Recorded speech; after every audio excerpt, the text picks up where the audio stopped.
a huge fan, but in general, I'm not a huge fan of Christopher Nolan, so like no one is surprised. Yeah, I'm not surprised. What was your 15? My 15 is The Wolf of Wall Street. Not on my list. Go on. What? I just... it should have been on my list, but like honestly, do we need to glorify this anymore?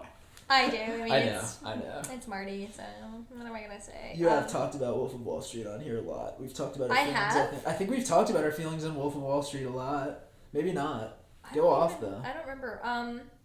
So this is one of the first movies that I wrote about in college, like when I was like a film student, and I was like, wow, I'm so cool. Like instead of like doing math, I get to like talk about my favorite movies, and I wrote a paper about it, and I got an A, and I was like very excited, because it was about the scene, obviously the iconic, perfect, flawless scene where he takes too many lewds. Yeah, I was just gonna say that. Oh my god. Well, that's just like the best physical acting performance of all time, probably. Oh my god.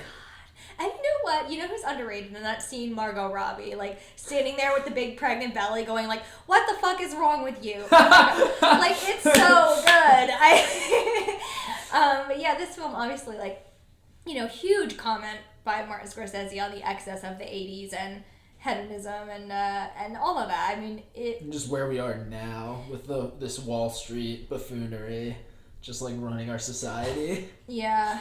I mean, I am so happy that this is like what he chose to make at this point. Like, he's just Marty's like, he's such a genius. I obviously think like Leo gives like the powerhouse performance of, you know, the decade. I'm not saying he's the best performance of the decade, but like definitely up there. And this is another movie that's like 3 hours long and to me feels like maybe an hour. Like, every scene feels so vital. Like, there's no scene where you're like, oh, I didn't need this or whatever. It's like, no, every step of the way is so fascinating. And I love the way that Leo plays like the different levels of his success. Like, he starts off kind of like this like wide-eyed kid, and how he moves through like all the different scenes and all the characters that only come in for a little bit of time, like, you know, McConaughey, and then like Spike Jonze, and then like the first wife who obviously dodged a massive bullet, and just the way that he moves through the movie is just so like, it's the most graceful performance, but at the same time like this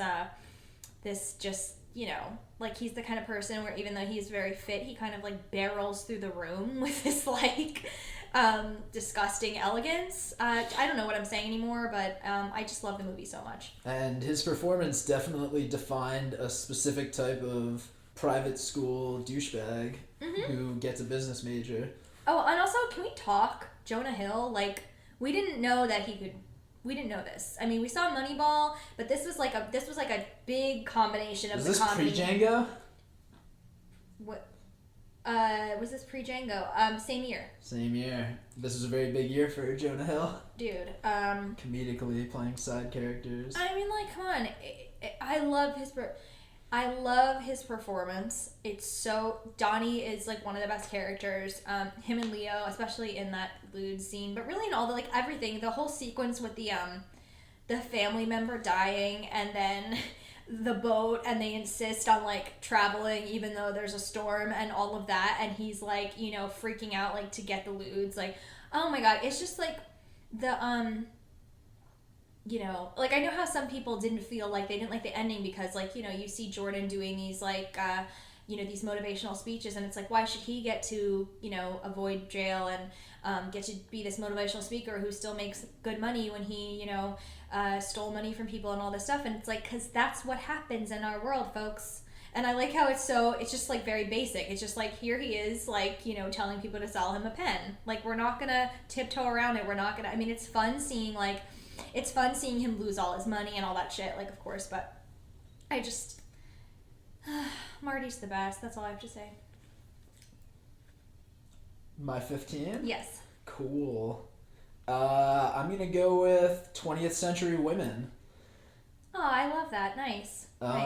Yeah, I just love this film. I love the Annette Bening performance. Mm-hmm. And in general, I think it talks in a very interesting way about just like femininity and masculinity in America, and just like how we push ourselves into gender roles, and like, kind of the things that they force us into, and like how we don't even necessarily want to have these divisions, and like we're kind of forced into them, and then they affect us in ways. That was a really weird, long winding sentence, but I don't know. I just thought this film was a very interesting look at the past, and is a good lens to look at the future, kind of, because like all these characters, like the women still feel very relevant, but like the men do not feel relevant. And that's kind of the thing that we're learning in this decade, is that men aren't really good at anything. Wow. I feel like that was like the lesson of the decade, is that men kind of are very average and below average, and have kind of fucked up our country and our world. Ouch. You heard it here, folks. I mean, I love men, not all of them, but in general, yeah, I mean, you know, I'm not gonna share my opinion, because I'm mad at several men right now. I'm just like done. Anyway, I agree, it was a great film, and I do recommend it, and another great Greta Gerwig performance. Yeah, that was like also iconic. Yeah. Yeah. We use that word too much, but like now we're talking about the decade. We're in the top 20, so it's like everything is iconic. No, but like I think we'll look back, and that film is like very underrated. I think people will look back and be like, wow. Same thing with Beginners. Oh, I forgot to put Beginners on the list. Beginners is good. Honorable mention. Yep. What's your 15? Or is it your 14? 14 is Room. It did not make my list. So this movie was my favorite of 2015. I watched it kind of like, here's the thing. I had no idea what this movie was about at all. Okay, when I saw it, nothing. Like, I had no idea, and I wish everyone had seen it like that, because the trailer gives away a lot, but I literally no idea. I just kept hearing that Brie Larson was getting so much acclaim, and I love Short Term 12, and I loved her, and I loved United States of Terror, which was kind of like one of her big moments early on. So I was like, oh, I want to see Brie Larson like kill it, so I'll just turn this on. Because it had leaked. I admit it. So I turned it on, having no idea what the fuck was happening. I thought they were just poor at the beginning. I didn't know that they were trapped in there. Like, at the very beginning, you don't really know, and then as the, first few minutes of the movie continue, you're like, wait a second, why aren't they, there's no window, like, what's going on? And so I had no idea, and as the story unfolded, I was literally stunned. I was like, holy fucking shit, because I'm fascinated by stories like this. Like, this is a real thing that happens to some people, like, that, they get kidnapped and they're trapped for years, like, their captor holds them for years, and obviously there's people like Elizabeth Smart, which, thank God, she wasn't kept that, I'm sure it seemed like a lifetime to her, but, like, it was not. I think it was like 6 months or something like that. But there are, they're not killing you, but takes your life from you, like, and just puts you in this place. I can't. So anyway, the scene where they are trying to escape, like, the plan that she comes up with and everything, holy shit. The acting between both of them, first of all, can we talk, because it's, I don't even understand how a child could give the performance that Jacob Tremblay gave. Like, I don't understand how that could be, which we'll talk about more as we get closer to my number one. But Brie Larson also, of course, deserved the Oscar so much. And that scene where he is, like, they're attempting to escape, I don't think any horror movie, thriller, anything in the world has had me more on the edge of my seat. I was literally, like, holding back screams. Like, I was so worked up. Like, I was so deeply afraid. Like, it gripped me so much. Like, I was so afraid that he was going to get caught and they were going to get trapped back in there and he was going to murder them or whatever. Like, I've never been so attached. Like, wow. Like, I was like, like, I couldn't handle it. It's just a fascinating story, like, and so sad. I thought they could have gotten to more, like, how how a child would acclimate after that, because, like, he's never even seen daylight before. Like, he was born in this, like, shed and never has been out of it, and, like, doesn't. Oh my God, look, Hanson. What? Watch now on Babel. Why? Music. Wait. Why is Hanson on? What is Babel? I don't know. Oh my God. Okay, I love that. Anyway, so yeah, I love that movie very, very much. End of story. I got distracted, so. Oh, it's okay. We're moving on. My number 14 was a Lars von Trier film, Ooh. Melancholia. Oh, I forgot that was this decade. So Yeah. good. Yeah, Lars von Trier, very controversial filmmaker in a lot of ways. This film, I don't think anybody could really debate that it's a very interesting portrayal of depression. And I think in general, it's just a film that... It's a brilliant portrayal of depression. Yeah, and I think people will look back on this film and be like, yep, that's an amazing film. Like, this is one of Kirsten Dunst's best films, probably.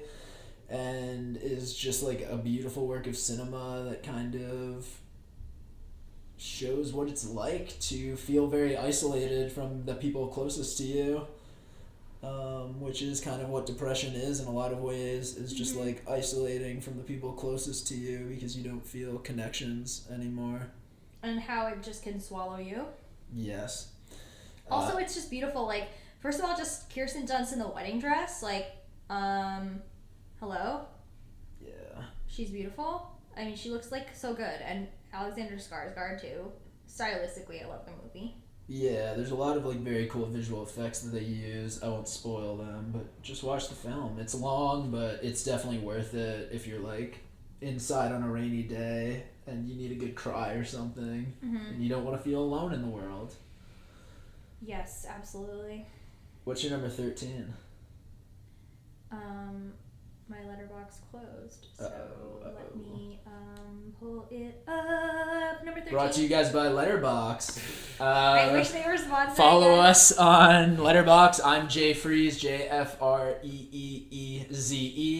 and Leah is Capria Moon, I'm assuming. Yep, that's my name. Don't wear it out. My number 13 is The Big Sick. Word. Mm-hmm. That's a good pick. Yep, it's another 2017. It's not on mine. Yeah.